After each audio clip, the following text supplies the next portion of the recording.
उस रात मम्मी ऐसी सोई कि फिर जागी ही नहीं। उनके इस अचानक निधन पर हम सब एकदम सन्न रह गए थे। ना किसी बीमारी के लक्षण, ना आशंका। घर में दो दो डॉक्टरों के होते हुए भी ना कोई चिकित्सा, ना उपचार। सब ने कहा कि यह तो बड़ी अच्छी मृत्यु है। ऐसी मृत्यु के लिए तो बड़े बड़े ऋषि मुनि भी तरसते हैं। पर हम ही जानते थे कि कुछ न कर पाने की पीड़ा के कारण हम पर क्या बीत रही थी। पापा पत्थर बने हुए एक कोने में बैठे थे, ना आंखों में आंसू, ना होठों पर कंपन। उस राहगीर की तरह जिसका राह चलते चलते एक झटके में सब कुछ लुट जाए। मैंने बहुत कम ऐसे पति पत्नी देखे हैं जिनमें पापा मम्मी जैसी गहरी आत्मीयता और आपसी समझ हो। रिटायर के होने के बाद पापा ने हम सबसे साफ कह दिया था कि अब वह अपना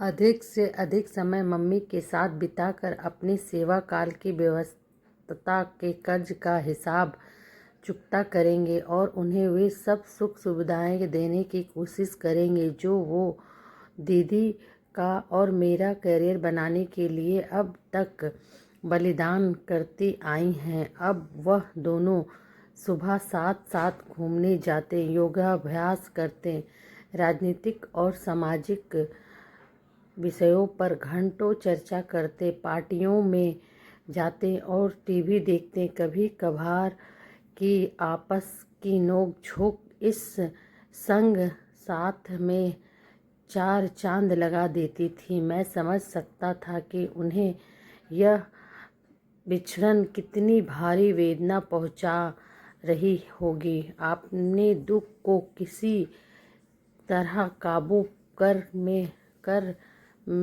में उनके पास जाकर बैठा तो उनके धैर्य का बांध टूट गया और फपक कर रो पड़े। मैंने उनका हाथ अपने हाथ में ले लिया और आंसू भरी आंखों से उनकी ओर देखता रहा। चिता पर रखने से पहले पापा मम्मी के पार्थिव शरीर को एकटक निहारते रहे, फिर एक फूल माला चढ़ाई और बेजान से एक और बैठ गए।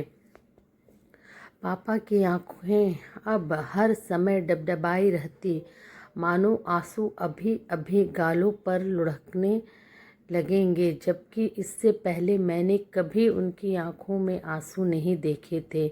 मैं अब उनके साथ साए की तरह रहने की कोशिश करता हूँ, क्योंकि मैं जानता हूँ कि अब मैं ही उनकी सबसे बड़ी शक्ति हूँ। अगले दिन मैं पापा के साथ कुष्ठ रोगियों की बस्ती गया। वहाँ हम दोनों ने उन सब को भोजन कराया। 2 दिन बाद हम दोनों अंध कन्या विद्यालय गए, जहाँ पापा ने अंध बालिकाओं को बिस्किट, नमकीन व फलों का नाश्ता कराया और विद्यालय को दान दिया। मम्मी की 13वीं के दिन उन्होंने विकलांग केंद्र के सब बच्चों को भोजन कराया। मम्मी यहाँ अक्सर आया करती थी और विकलांग बच्चों की देखभाल में केंद्र की अध्यक्षता की मदद किया करती थीं।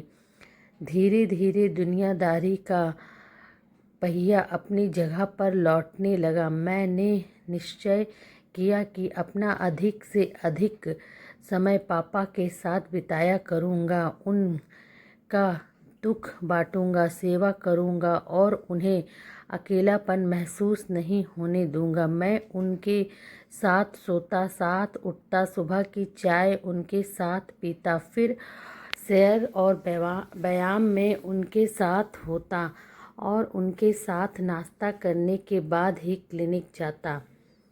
दोपहर के भोजन के बाद से शाम को क्लिनिक जाने तक का समय उनके साथ बिताता। उनके साथ पत्रिकाएं, पुस्तकें तथा गीतों के कैसेट ले आता ताकि उनका मन बहल सके। मैंने सुधा से भी खास तौर पर कह दिया था कि उनका पूरा पूरा ध्यान रखे, भले ही इसके लिए उसे अपने क्लिनिक के समय में कटौती करनी पड़े। पापा और मम्मी में प्राकृतिक की सुंदरता को देखने और उसका आनंद लेने की अद्भुत क्षमता थी।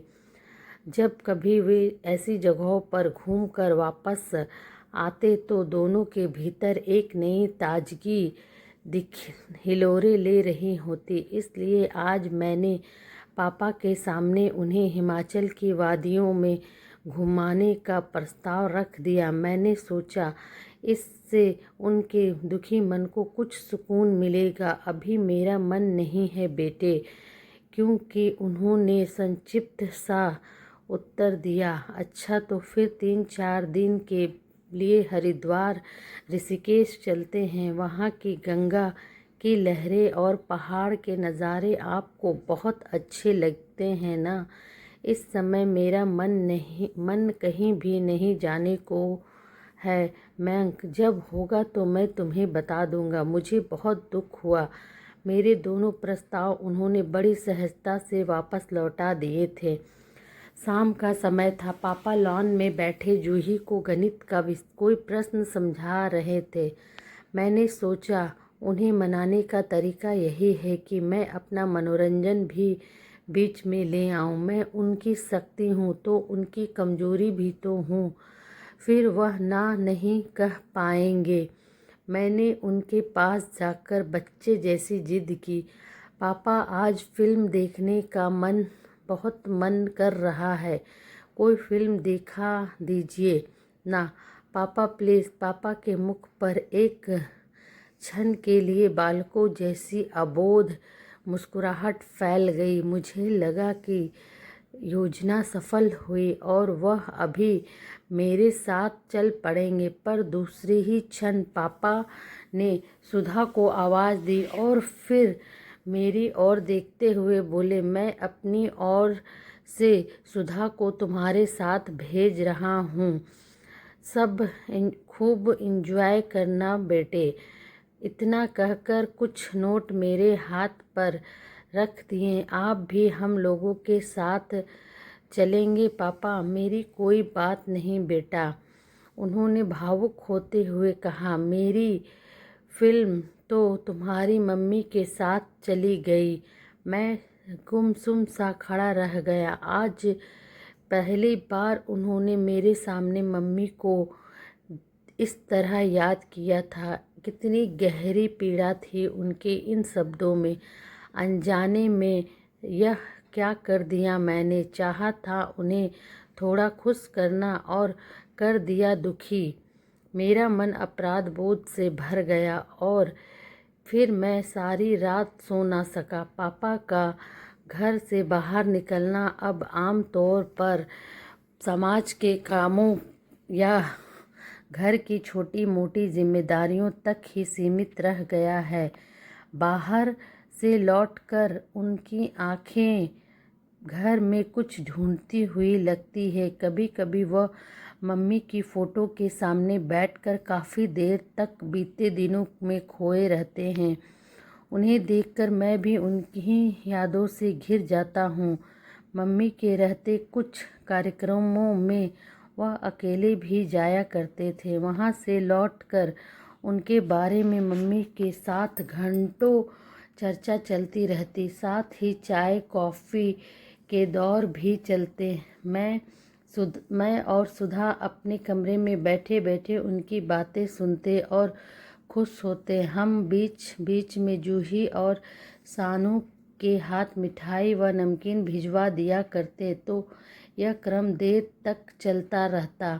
पापा एक कवि हैं, लेखक हैं और एक कुछ संस्थाओं के लिए काम करते रहते हैं। मम्मी भी कुछ संस्थाओं से जुड़ी हुई थीं। जब पापा किसी संस्था द्वारा अपनी सेवाओं के लिए सम्मानित होकर आते तो मम्मी की खुशी देखते ही बनती थी। मुझे आज भी याद है, वह हम लोगों से कहा करती थी, यह तुम्हारे पापा का नहीं वरन उनकी सेवा का सम्मान हुआ है। इससे कुछ और लोगों को सेवा करने की प्रेरणा अवश्य मिली होगी।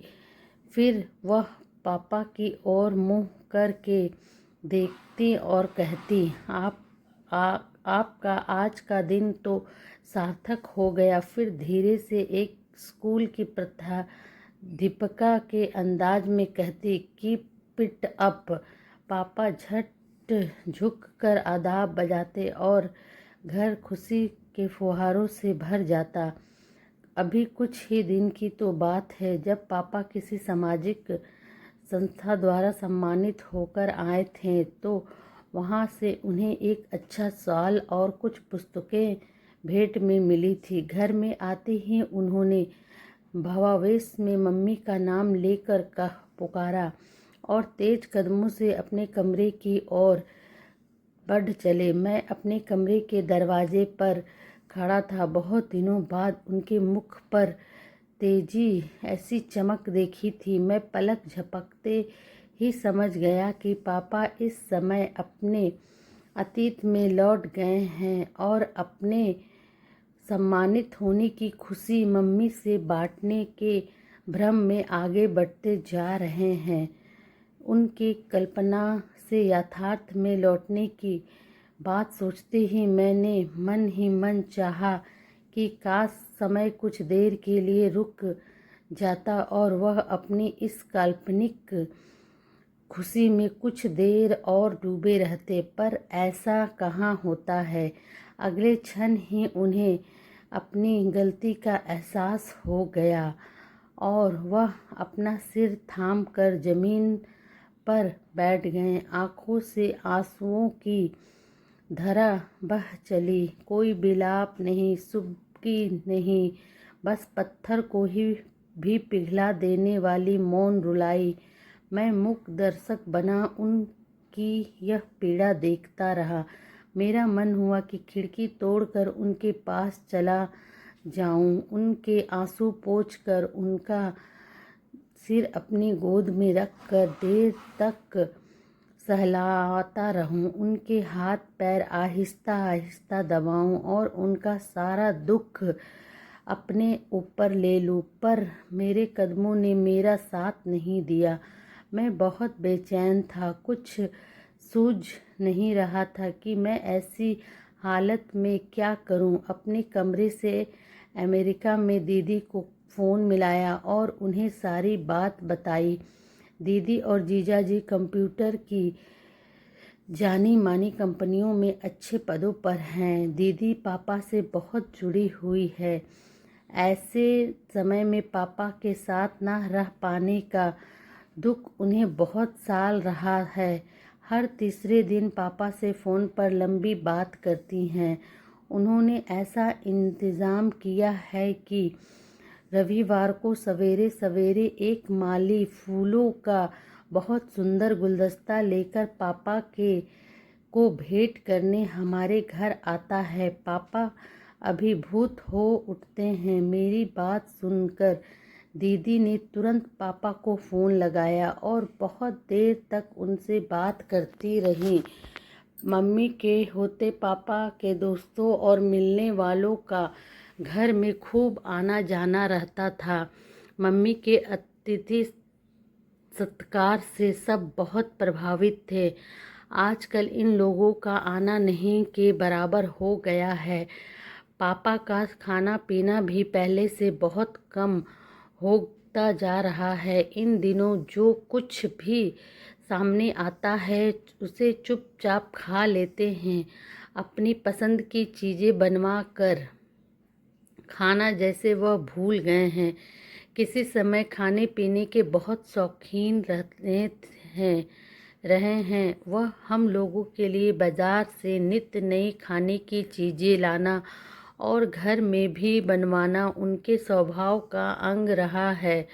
उनका खिलाने पिलाने का लाड़ कभी भूला नहीं जा सकता। अक्सर कहते, अच्छी से अच्छी पौष्टिक चीज़ें बनाओ खाओ, अंत तक यही काम आएगी। स्वास्थ्य अच्छा रहने की कुंजी यही है। अपनी पसंदीदा खाने की चीज़ों की लिस्ट सुबह ही मम्मी के हाथ में थमाने और चटकारे ले ले कर खाने वाले पापा अब सुधा और महाराजनी को अपनी पसंद का कुछ भी बनाने के लिए नहीं कहते और मेरे और सुधा के आग्रह करने पर वह यह कहकर कन्नी काट जाते हैं। सब कुछ इतना अच्छा बनता है कि तबीयत खुश हो जाती है। इससे बढ़कर और क्या खाया जाए। पता नहीं वही पापा इतने गुमसुम से क्यों रहने लगे हैं। अब अपने कपड़ों की ओर भी उनके ध्यान नहीं रहता। पहले उन्हें प्रेस किए हुए सलीकेदार कपड़े बदल बदल कर पहनने का बड़ा शौक था। नई तरह के कपड़े पहनकर शीशे के सामने खड़े होकर काफ़ी देर तक समय अपने आप को संवारते रहना उनकी फितरत थी। पर आजकल तो कपड़े प्रेस हुए हैं या नहीं, कुर्ते में पूरे बटन हैं या नहीं, जुराबें फटी हुई है या साबुत, इन बातों की ओर कोई ध्यान नहीं होता। जब मैं उनसे कहता हूँ कि बाहर जाते समय अपने कपड़ों को ध्यान से देख लिया करे तो दिल को छूने वाला यह उनका जवाब होता है, उम्र का आखिरी पड़ाव है बेटे। अब क्या मैं उनकी ओर देखता और रह जाता हूँ। सुनता आया हूँ कि समय बड़े से बड़े दुख से उबरने वाला, बड़े से बड़े जख्म भरने वाला होता है, लेकिन यहाँ तो उल्टा ही हो रहा है। ज्यों-ज्यों मम्मी से हमेशा की जुदाई का वक्त आगे बढ़ता जा रहा है, त्यों-त्यों उनका दर्द जैसे और बढ़ रहा है। पिछले कुछ दिनों से पापा की नई आदतों को लेकर मन बहुत बेचैन है। उन्होंने सुबह दूध के डिब्बे से दूध लाना शुरू कर दिया है। यह काम उन्होंने पहले कभी नहीं किया था। वह जूही और सानू को उनके स्कूल की बसों में बैठाने का जिम्मा निभाने लगे हैं। जैसे ही मुझे पता चला, मैंने हाथ जोड़ते हुए कहा, अब ये काम आप करेंगे पापा? मैं तो ऐसा सोच भी नहीं सकता। नहीं, आपको इन झमेलों में बिल्कुल नहीं पड़ना है। प्लीज़, झमेला कहाँ है का बेटे, वह सहज भाव से बोले। इस बहाने बच्चों से उनकी पढ़ाई की बातें करने का मौका मिल जाता है। समय अच्छा कट जाता है, गुजर जाता है। कुछ दिनों में हम लोग अच्छे दोस्त बन जाएंगे। मैं चुप तो हो गया, पर उनकी बात मन को कचोटती रही। इसी बीच उन्होंने बच्चों को होमवर्क कराने का काम भी संभाल लिया। मुझे और भी हैरानी हो गई, आखिर पापा ये सब काम अपने ऊपर क्यों लेते जा रहे हैं। उस दिन तो हद ही हो गई। क्या देखता हूँ कि पापा सब्जी मंडी से सब्जी से भरे 2 थैले लिए चले आ रहे हैं। चेहरे पर पसीने की बूंदें झलक रही हैं और बोझ की वजह से पैर भी कुछ ठीक तरह नहीं पड़ रहे हैं। मैं शर्म से पानी पानी हो गया, अपने आप को धिक्कारने लगा। गाड़ी रोक कर उन्हें अपने साथ बिठाया और थैले को पीछे की सीट पर रखा। मैं रुआसे स्वर में उनसे बोला, पापा इस समय मुझे खुद पर बहुत शर्म आ रही है। ये आपके सब्जियों के थैले उठाने लादने के दिन है क्या? इसमें हर्ज ही क्या है बेटे?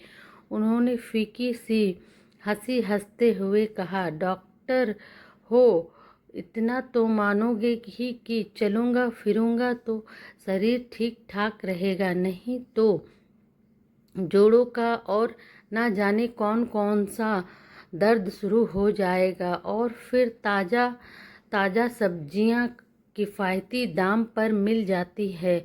पापा प्लीज़, मैंने आहत तो होकर कहा, आप सुबह शाम सैर का समय बढ़ा दीजिए, योगाभ्यास और अधिक देर तक कीजिए और सामाजिक कामों के लिए अधिक समय दीजिए। लेकिन आप सब्जी और दूध लेने, ढोने या बच्चों को उनकी बस में बैठाने का काम मत कीजिए। पता नहीं सुधा ने आपको क्यों नहीं रोका।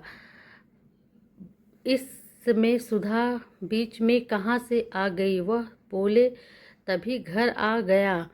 मैं बार बार यही सोच रहा था कि पहले इन कामों से कोसों दूर भागने वाले पापा अब क्यों इन्हें एक एक करके पकड़ते जा रहे हैं। मैंने सुधा से इस बारे में पूछताछ की कि कहीं जाने अनजाने में उसने तो ऐसा कुछ नहीं कह दिया जिसने उनकी भावनाओं को ठेस पहुंची हो और ये काम करके हमें यह बताना चाह रहे हों कि वह हमारे ऊपर भार हरगिज नहीं है। बड़ा स्वाभिमानी जीवन जिया है उन्होंने। यह पूछताछ मैंने इसलिए भी की क्योंकि मेरे लाख कोशिशों के बावजूद वह उनका उतना ध्यान नहीं रखती, उन्हें उतना सम्मान नहीं देती जितना उसे देना चाहिए और जितना मैं चाहता हूँ। इसका कारण वह भी कहीं भी नहीं बता पाई और कोई कारण नज़र भी नहीं आता। मुझे इस बात का बहुत अफसोस है कि वह इनके प्रति अपने व्यवहार में सुधार नहीं ला पाई। मैंने भी घर की सुख शांति के लिए इस स्थिति को स्वीकार कर लिया है। मान सम्मान किसी से ज़बरदस्ती करवाने की वस्तु नहीं है भी नहीं। हाँ, उसने मम्मी पापा के लिए किए जाने वाले मेरे किसी काम में आज तक कोई अड़ंगा नहीं लगाया।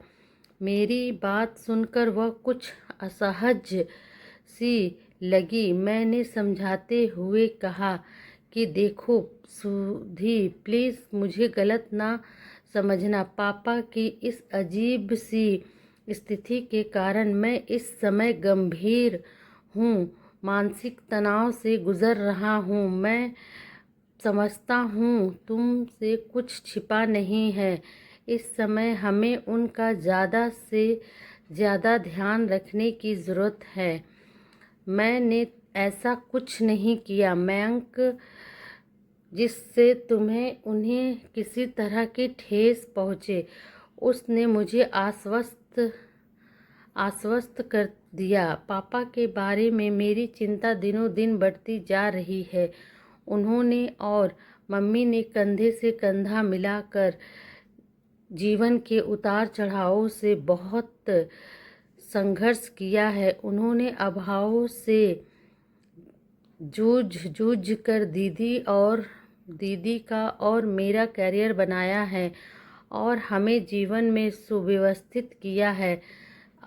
अब जबकि हम संपन्न हैं और उनके लिए जी जान से सुख सुविधाएं जुटाना चाहते हैं तो वह हमें इस अवसर से वंचित कर रहे हैं। हमारे लिए अपने ऊपर तरह तरह के कार्यों का बोझ डालते जा रहे हैं। पापा के मुख पर स्वाभाविक मुस्कान की हल्की सी झलक देखें एक अरसा हो गया है। कभी कभार हमारा मन रखने के लिए ज़बरदस्ती की हंसी हंस भी देते हैं तो वह चुप्पी से अधिक भयानक होती है। उनकी आवाज़ में पहले वाली खनक सुनने को कान तरसते हैं और आँखों में चमक देखने को आँखें तरसती रहती है, लेकिन देखने को मिलती है सिर्फ बेबसी। उनका अधिकार के साथ कभी कुछ कहना और करवाना बंद हो गया है। ऐसा लगता है जैसे वह परायों के बीच रहते हों। यह कैसी विडंबना है, कोई मुझे बताए। पापा को यह क्या हो गया है, होता जा रहा है। वह खामोश क्यों रहते हैं।